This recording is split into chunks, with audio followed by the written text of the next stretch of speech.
नमस्कार, मैं Prachi Gupta Lalbagh girls inter college के YouTube चैनल की अपनी संगीत की कक्षा में आप सबका स्वागत करती हूँ।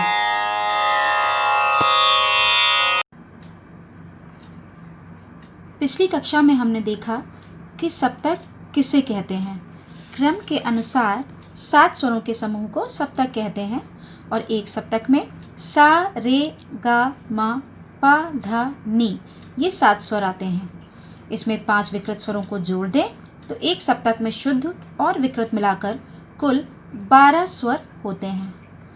आज हम जानेंगे कि सप्तक कितने प्रकार के होते हैं। सप्तक 3 प्रकार के होते हैं जो हमारे भारतीय संगीत में माने जाते हैं। मंद्र सप्तक, मध्य सप्तक और तार सप्तक।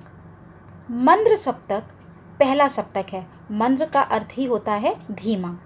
तो मंद्र सप्तक पहला सप्तक है और इस सप्तक के स्वरों को गाने में आवाज़ सबसे नीचे होती है और उन्हें बोलने के लिए हृदय से लेके नाभि तक जोर पड़ता है। यानी जब हम उन स्वरों को गाते हैं तो हमारे हृदय से लेके नाभि तक का जो क्षेत्र है उस पर जोर पड़ता है।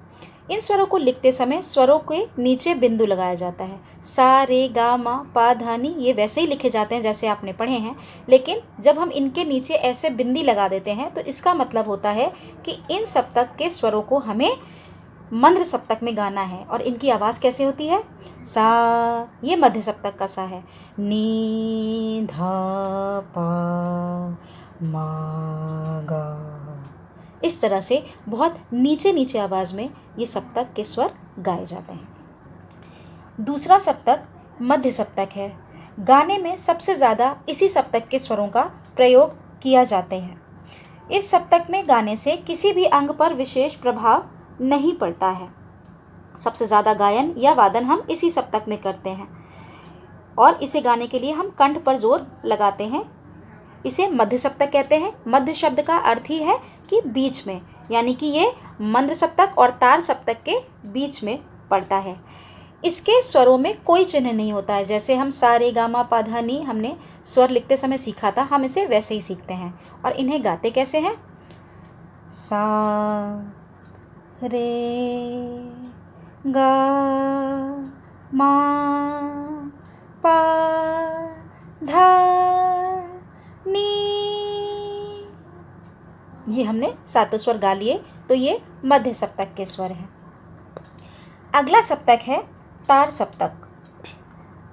तार सप्तक मध्य सप्तक से दुगना ऊंचा होता है और इसको गाते समय कंठ पर और तालू पर जोर पड़ता है। कंठ यानी गला और तालू यानी ऊपर के दांत के पीछे वाला हिस्सा, उस पर हमें जोर लगाना पड़ता है। तब तार सप्तक के स्वर हमें गाने में परेशानी नहीं होती।